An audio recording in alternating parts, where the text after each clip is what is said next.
Hey all, here are OS Reviews. In this video, we're taking a closer look at the Bigme B1051 This is their flagship grade 10.3-inch Android-powered eNote, or oversized ebook reader, designed to compete with models like the Remarkable 2/Pro, as well as the Kindle Scribe series, plus devices from Onyx Books, Supernote, and even the Sony Digital Paper, if you're looking for a larger screen e-ink device. So here's the thing, from the perspective of hardware and specs, this thing is definitely impressive. It's only 5.5 millimeters slim, which ridiculously is even thinner than the stylus pen that it comes bundled with, feeling almost impossible when you're considering all of the specs and hardware that's packing inside. It's also packing a MediaTek Dimensity 900 processor underneath the hood, which is an octa-core chip clocked at 2.3 gigahertz. In fact, it is one of the fastest processors you can find on a ebook reader or eNote device at this point in time. No, this chipset still isn't going to beat the latest Qualcomm Snapdragon 8 Gen series processor or the best processors from Apple on their iPad Pros, but for again, e-ink device, primarily using this thing for note-taking as well as reading, it's still plenty sufficient for a device like this. And this is complemented with either 6 or 8 gigabytes of built-in RAM, depending on the configuration model that you pick up, plus 128 or 256 gigabytes of built-in storage, which is also further expandable via a micro SD card slot located on the left-hand edge of the tablet as well. Furthermore, it's running on a fairly up-to-date version of Android 14, including access to the Google Play Store. You can install other third-party launchers and further customize it based on your preferences. Also includes a Wacom EMR stylus pen, so you never have to charge it and doesn't require any batteries to operate. It's similar tech used on Samsung Galaxy Note phones in the past and Ultra devices, plus you can also use the same styluses from a Kindle Scribe, Remarkable, and they're all backwards compatible with one another. Furthermore, this model even has an integrated fingerprint scanner on the power key, adding to the biometrics and making it more secure, easier to unlock. Not to mention the availability of additional accessories, including an optional keyboard case with a built-in trackpad, similar to what Remarkable has done recently as well. So if you wanted to turn this into a 2-in-1 convertible, kind of like a Surface device, you can pop it into the optional keyboard case using the Pogo contacts and be able to type more comfortably for things like emails, Word documents, using it as a minimalist style typewriter that's easier on the eyes thanks to the e-ink screen, or even use it as a mini laptop since it is powered by Android. On the other hand, if you want to travel lighter and you aren't using the keyboard, you can stick it onto the more basic folio case instead, which sticks into place magnetically, automatically aligning itself, and there is an auto power on and off sensor for the screen as well to wake and go to sleep whenever you open and close on the case. So again, it's clear that the hardware side of things have been handled quite well. It definitely feels premium. It even has a color e-ink screen based on Kaleido 3, so that's also a point of difference compared to the Kindle Scribe 2 and the Remarkable 2, which are both black and white. And although yes, color e-ink isn't going to be quite as vibrant as the traditional LCD or OLED screen, it's still a little bit more muted, but I'd argue that on a larger screen device like this, again measuring 10.3 inches, it can also be enjoyable if you're reading back comics, documents, and taking notes. You can highlight things using different colored pens and be able to visualize it a little bit more easily. So on paper, this is all quite impressive. Again, very premium hardware and components. However, when we dive into the software experience, that's when things start to become a little bit more complicated, and I would describe it as having growing pains, because in the past we've seen plenty of devices from this company, including their much more affordable, compact 7-inch eNote devices, as well as their even smaller 5.8-inch e-ink powered Android phone, which aside from the more compact form factor, were devices sitting around $200 to $300 in pricing, compared to the B1051 actually starts at $650 for the base model that is with 6 gigabytes of RAM and doesn't include the keyboard case. If you want to upgrade to the 8 gigabyte RAM model as configured with the keyboard case combo, raises the cost to a eye-watering $720, and after tax that's actually closer to $800 for the entire bundle. Just to put things into perspective, you can purchase a Kindle Scribe plus a Bigme 7-inch e-reader plus a Bigme e-ink phone, all three of these, and it would still be cheaper than this one Pro Edition tablet. It's also roughly 2 to 3 times more expensive than a base iPad 10th or 11th gen model, and also more costly than the already expensive Remarkable 2 plus the Remarkable Paper Pro is cheaper than this Bigme tablet. And so I'm sorry, but that's also where the wheels start to fall off a little bit, because this is now effectively also the most premium, most expensive eNote on the market. We're going to have to be more critical and expect the performance, including the software optimization, to be nearly perfect. It has to be, right, considering it is, again, 3 times more expensive than their budget devices. But spoiler alert, sadly, no, that doesn't seem to be quite the case. There's still a lot of things being optimized and worked on by Bigme to improve on the usability and fix some of the bugs. For example, there was actually a number of times I was just taking notes with this tablet, and maybe it's because the palm rejection got a little bit funky as I was resting my hand over the screen while using the stylus, but it just exited onto the main home screen and lost the entire note that I was taking. This actually happened on multiple occasions when I was just using it normally on a table, which again is kind of concerning because if you're using this in a mission-critical situation, taking important documents during a meeting, imagine losing all of those notes because it glitched out without auto-saving. Thankfully, some of these palm rejection ghost touch issues can be resolved using additional firmware updates and OTA updates that Bigme have been pretty diligent at pushing over, but that's just one example among quite a few other curious decisions from a software perspective that left me kind of scratching my head. For example, that fingerprint scanner, great to have, but you can only use it if you sign in or create a Bigme account first. For folks that are more security conscious, it just seems strange that you have to register with an email account just to use a fingerprint scanner function that every other Android tablet and smartphone doesn't require you to do so without asking for more information. So that is another just strange decision from a software perspective. And when you start using the device for a little bit longer, you start to pick up on some strange decisions from a hardware level as well. For example, it's neat that you have a rear-facing camera with LED flash that can be used for document scanning purposes. However, in my opinion, it should have been placed on the top left-hand corner instead of the right-hand corner, because in the current state, if you're using it in the folio case, what happens is if you have it opened up, the camera is now completely blocked by the case. And this wouldn't have happened if they placed the sensor on the other side of the tablet instead. So you have to end up removing the tablet if you do want to use it in the camera mode. And then there's details like the keyboard itself not being backlit, so if you're typing in the dark, it makes it a little bit harder to see the keys. Again, just a bit strange on a setup that is nearly $800 all in, as well as many of the function keys on the keyboard not even being perfectly mapped to the OS by default at this point in time. For example, the media controls for things like volume and mute actually currently don't do anything when you press on them on the keyboard. That to me just shows a lack of refinement from a software perspective, so I'm hopeful that some of these quirks will eventually be ironed out, but still, it's just quite strange to ship this at launch with kind of a half-baked software experience.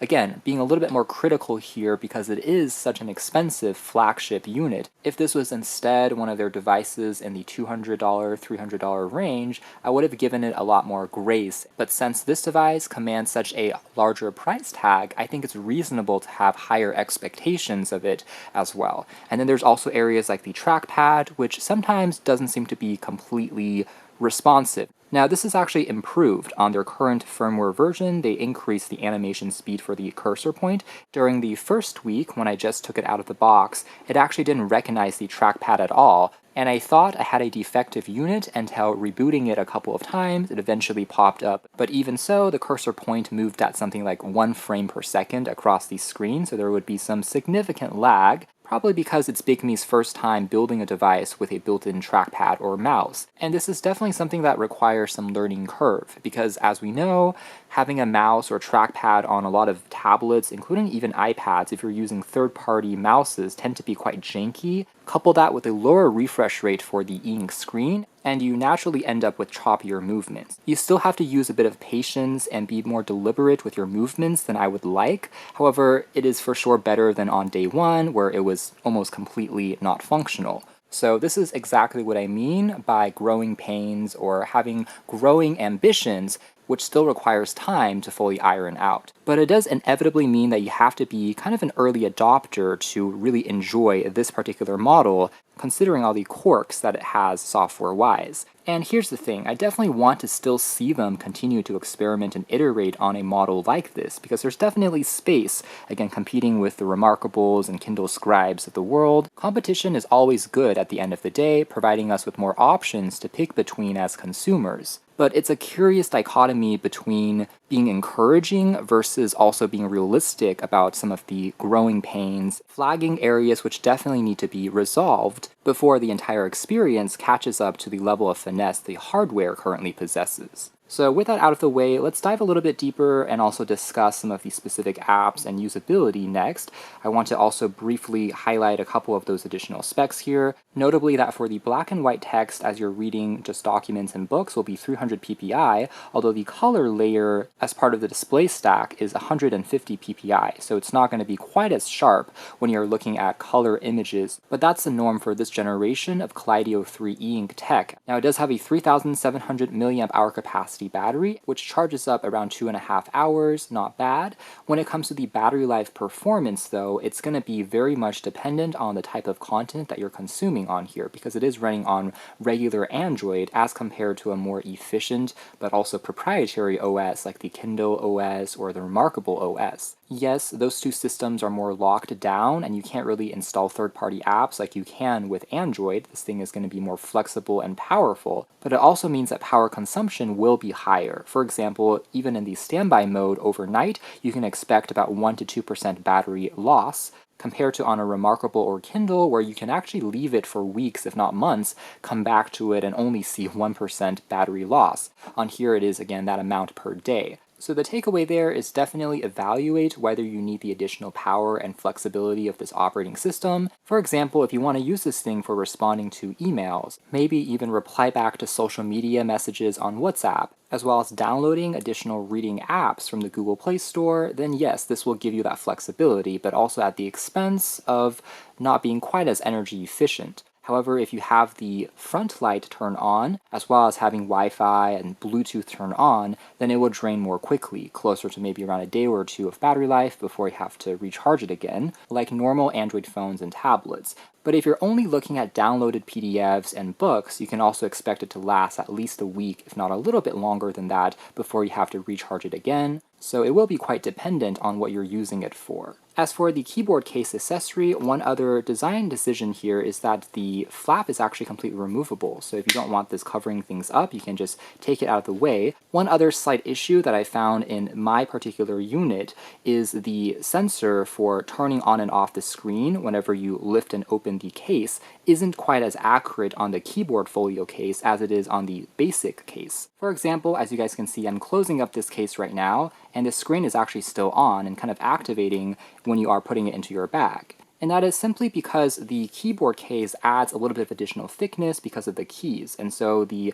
magnetic sensor there is a little bit further away, and it's going to be not quite as sensitive. You have to kind of press it together a little bit more firmly for it to completely turn off, as you can kind of tell there because of the additional keys. But after you do so, it will eventually turn itself off and then on again. But if you're not too careful or just placing it up front like this, the screen will in many cases still be turned on even though you think it's been turned off. Again, that is compared with the basic case having pretty much perfect execution when it comes to the auto wake and sleep sensor that is functional 10 out of 10 times, which is why, again, if I'm not using the keyboard, and also because the trackpad is a little bit more glitchy and slow than I was really expecting, I honestly preferred using just this basic case. As far as the typing experience is concerned, I would say the layout is not bad. It's comfy enough. It's an Island, aka chiclet style keyboard that has decent travel, and honestly comparable to many Surface style devices, and typing is, for the most part, not going to be that problematic. The folio case is crafted out of a soft touch rubber material, so the palm rest region here also has a decent grip to it. The trackpad, though, is made out of a matte plastic compared to glass, which we sometimes see on more premium convertibles and laptops. Pen, by the way, is built out of plastic, but it feels pretty comfortable to write on. A couple of replacement nibs are also included in the box, and although it doesn't have any additional buttons or clips on it, there is a eraser end. So you are able to erase over the notes that you're taking just by flipping it around, and overall sensitivity of the stylus has been quite good. It's not too surprising considering Wacom EMR is still the gold standard when it comes to stylus pens at this point in time. You don't have to exert too much pressure, and again, if you flip the eraser around, you're able to highlight over regions that you want to then erase out from your notes. And you kind of saw there how the paper started to shift a little bit towards the left accidentally. That's exactly what I mean by the palm rejection sensitivity still being a little bit overly sensitive in my opinion. Sometimes I'm just resting my hand over it, but the entire paper will start to shift or just take me out into the home page, looking something like this just because the paper shifted around and the positioning got a little bit wonky. But aside from that, the general responsiveness of the pen still remains quite good. Plus, with the availability of additional colors that the display can show, you can use different colors for better note-taking and organization purposes. Plus, you can choose pen styles like pencil that kind of gives off that charcoal vibe,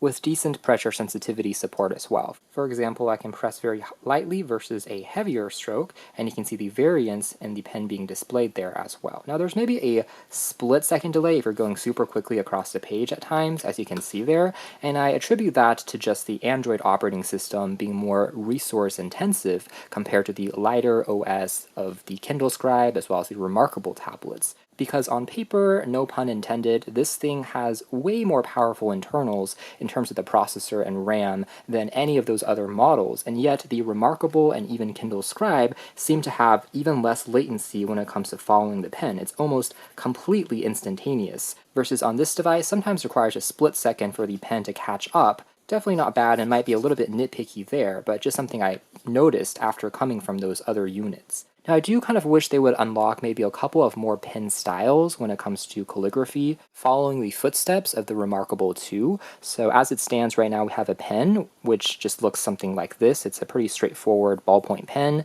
And then you also have a brush, which also is a slightly thicker line. It's a little bit harder to control the lighter versus darker shades in between. The regular pencil or charcoal, as you saw there, and then brush is really just a highlighter that you can apply. Quite similar, in fact, to the marker pen, but there isn't really a super fancy, again, calligraphy pen per se, aka a fountain pen style that I personally think is a little more attractive looking and just provides a bit more joy as you are writing. On here, it's a bit more of a bare bones experience. Again, this was perfectly fine on their less expensive models, and it already feels pretty natural, similar to just writing on a piece of paper, but it isn't necessarily joyful in the same way that the Remarkable and Kindle Scribe were, where it almost made me fall in love with writing once again, just because the styling and different types of pen tips were just so fun to use that I wanted to write on it actively and had an itch to pick it up and start writing. Whereas on here, it's something that I would use if I was taking notes, but I wouldn't necessarily have an itch to use it for journaling out of the blue, just because, again, it is missing some more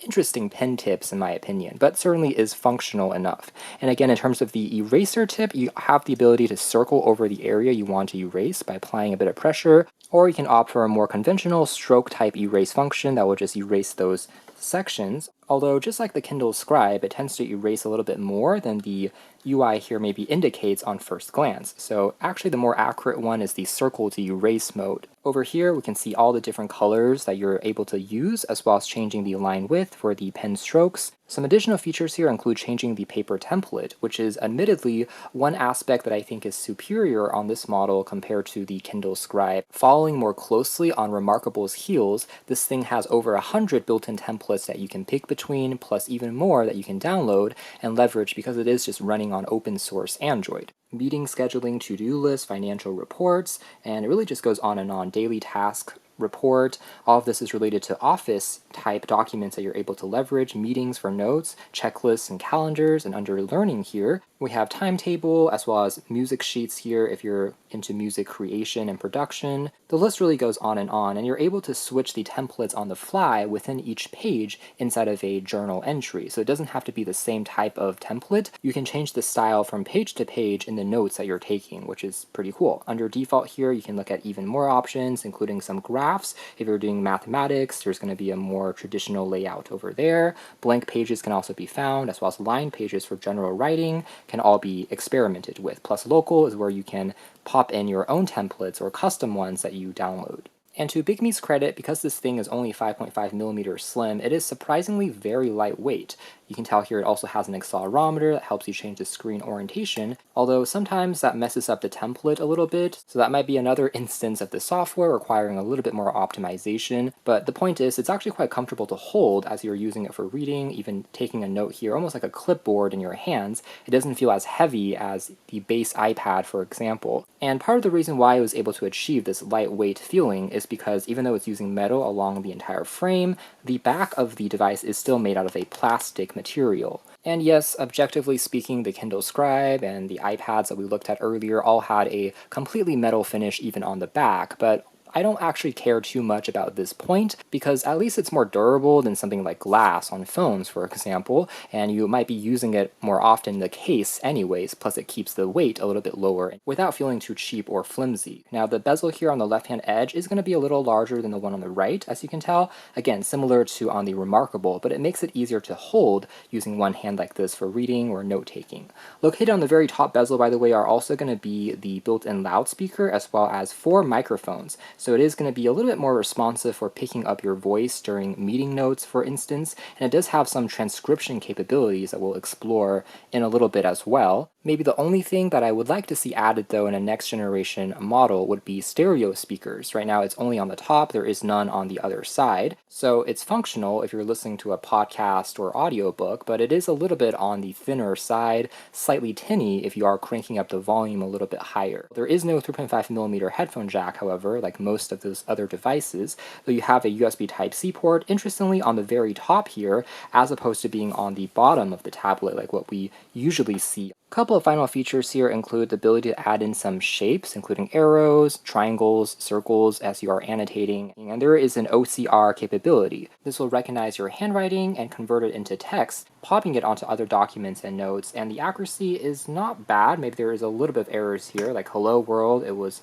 instead recognized as hashtag the world, but still useful to have in the Notes app. And on the very top, you can access additional zoom controls as well as layering. This is quite similar to Photoshop. You can add up to 5 layers within one particular page. For instance, if there's a template that you want to reuse and then just write your own notes on top of it, and then only delete or copy your notes, separating that from the main image down below, you can actually create more layers up top. Now, here on the main page of Notes, you can also rename these documents as well as upload them onto your cloud storage, access search, as well as create a brand new journal for you to start taking notes in. Navigation gestures remain quite similar to other Eink tablets we've seen in the past. We can swipe over here on the top right to bring down the control panel for accessing wireless connectivity, as well as a Eink center. This is how you're able to change the screen's refresh rate from the default being maybe a little bit sharper as you're reading back text compared to a higher refresh rate mode that's used for video. On this profile, it's not quite 30 frames per second, but it's approaching that,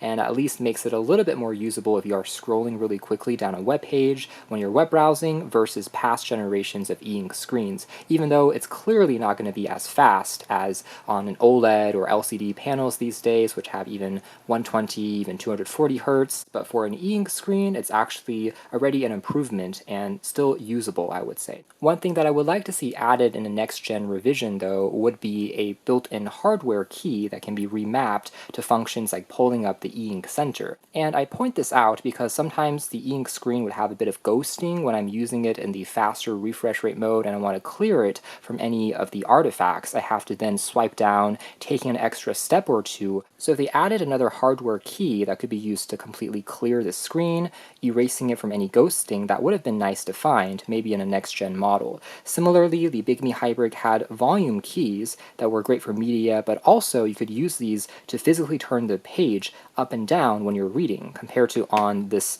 tablet here, there are no additional volume buttons, so everything is completely touch-based. To be fair, the majority of Bigme's competitors like the Kindle Scribe and Remarkable also don't have those physical buttons built in, but it could have been a point of difference to set it apart from the crowd that unfortunately is still missing on this larger screen device. Further down below here, though, you can change the color temperature of this e-ink screen, the front light that is, if you are reading in a darker environment like in bed. So you can tell that right now it's going to be a bit more yellowish compared to a bluish tint, and you can adjust, again, 36 different levels in terms of this is the brightest that it gets versus the dimmest if you want to turn it completely off. And to Bigme's credit, the front light here is pretty consistently lit, had no problems in terms of looking at it, it's flicker-free, and actually very comfortable for even longer-term reading. That, of course, is the main selling point and benefit of e-readers and e-ink devices in general, remaining true here. So even if you are outdoors in direct sunlight and have the entire front light turned off, it's still going to behave similar to a piece of paper, remaining very visible if you're reading at a beach somewhere, for example, outdoors,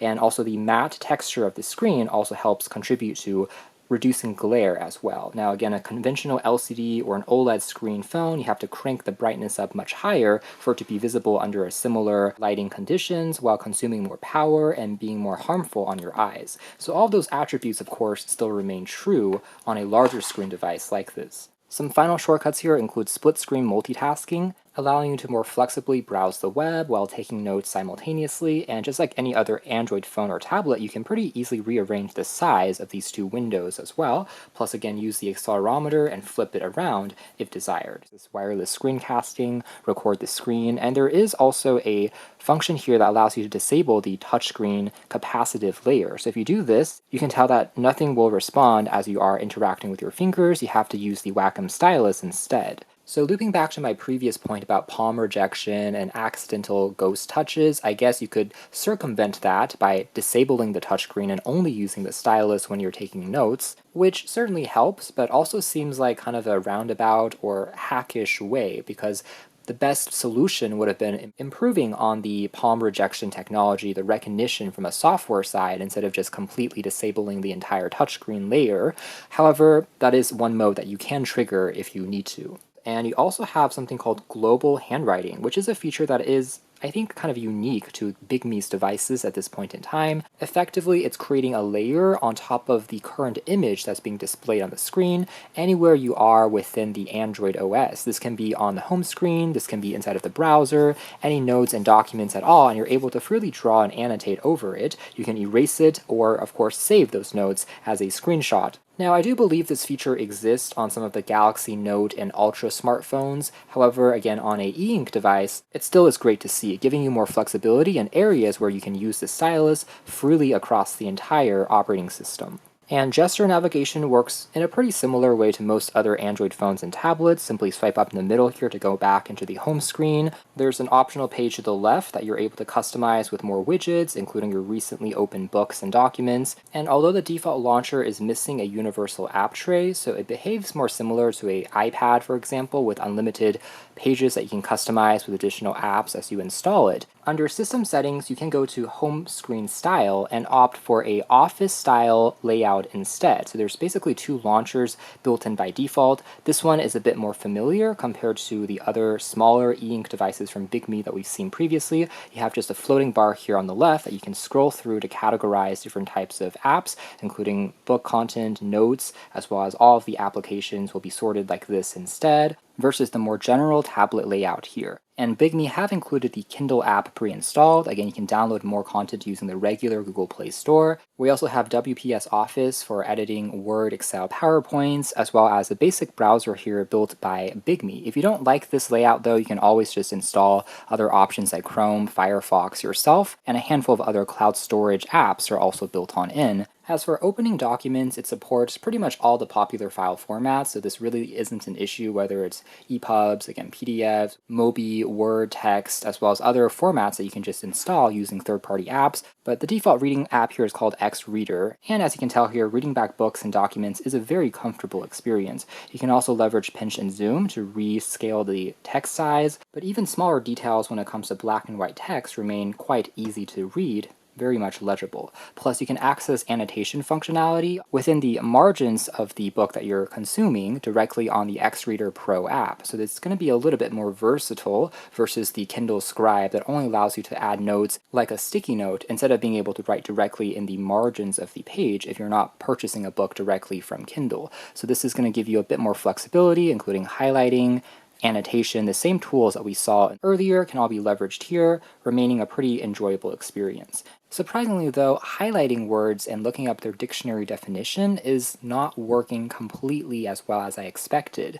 It's a little bit strange, but if I actually long hold on a single word, like scolding, it tends to only highlight a single letter, and you can play around the cursor point, but it tends to be a little bit finicky. Sometimes it would just highlight a little bit too much of the document instead if you want to only go into a certain word, as you can tell. So it's not quite as well optimized. Another instance of the software that definitely requires a bit of polishing through subsequent updates, as well as a new AI tab. This is a functionality that we saw on Onyx Books devices as well, but it's basically integrating what they call Bigme GPT. It's their instance of ChatGPT, allowing you to ask questions as a floating window when you are reading. But here is the dedicated AI app, and one aspect that is neat about Bigme's implementation is you can change the language model or the service provider, including DeepSeek, for example, compared to Bigme GPT, which is based on ChatGPT instead. Furthermore, aside from asking questions, you can also access features on top here, including AI Draw for image generation, for things like wallpapers, for example, and even a composition tab. We've also seen this previously with their other products, where you can enter a prompt and it will generate an outline of a document or essay for you. So these are not bad ideas, especially on a more productivity-centric device like this, and it's easier to then read back on the Eink screen. But like we've said before, there's nothing stopping you from downloading your own AI apps directly from the Google Play Store. For example, the regular ChatGPT app, Gemini app from Google. So I wouldn't say that this feature makes it worth upgrading compared to non-AI enabled eNote devices, because it's just a download away if you have a model with the Google Play Store installed. So here's also a quick look at web browsing, which also remains pretty fast and responsive. Again, thanks to that Dimensity 900 processor, and also it automatically kicks into the ultra-fast refresh rate mode for the Eink screen when you are opening up the browser automatically, so things will not refresh and blink quite as much compared to if you are in the reading app, for example. And you get the idea. It's kind of like reading on a newspaper. The colors are a little bit more muted, but for the most part you can still make out the main points. Let's open up an article here. At least the rendering speed still seems to be fairly responsive and fast for, again, an eNote device, so definitely if you are using this for reading back articles, it shouldn't be too problematic. Especially on this 8 GB RAM version, I was able to open up around 10 tabs in Chrome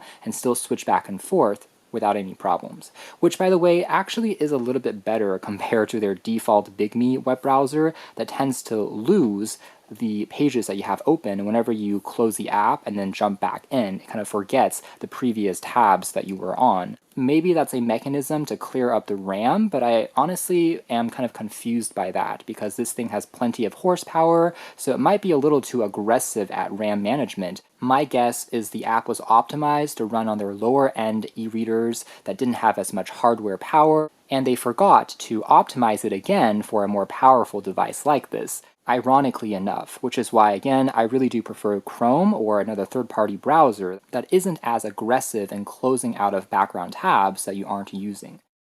Now, as you are pressing the tablet a little bit harder, using it for a couple of hours, since it is such a slim device, there is a little bit of warmness on the middle region of the tablet over here. It's not bad. I wouldn't say it overheats or thermal throttles necessarily, but just one thing to keep in mind. Overall, though, still is quite comfortable as you are holding this thing. And if you're curious, here's also what it looks like if you're watching back a YouTube video clip. Again, it's not the most recommended use case on an e-ink device at the end of the day, but the faster refresh rate mode at least makes it half usable, I guess, if you were looking at the news quickly, for example. And this is also what the built-in speakers sound like.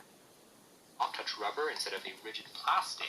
And now with the Aero clips, it's the most refined iteration. But you can always opt for wireless Bluetooth headphones instead to improve on the audio experience. But the fact that you are able to watch a video, even if it's a little choppy, on an e-ink device is strange, but also kind of cool in a weird way, I guess. And you can also activate picture-in-picture mode thanks to Android 14, so you have a floating window as you open up other programs. Again, feeling very similar to any other modern-day Android phone or tablet in this regard. As for the built-in camera, it is quite basic, but again, gets the job done if you're trying to scan in documents very quickly. Now, there is no front-facing camera, however, on this model. Since it is a productivity-centric device, you can't really use it for video conferencing calls, for example. And then for the lock screen, you can also choose a couple of always-on display modes, including a digital clock with some reminders and a calendar format that might actually be pretty neat because, again, e-ink screens on their own are relatively energy efficient. From the display side, if it's sitting on a persistent image like this, it actually drains no power at all until the pixels are being rearranged. Hence the comparison with digital ink. So in this mode, it only has to change maybe one digit at a time, drawing very little juice. It's primarily the Android OS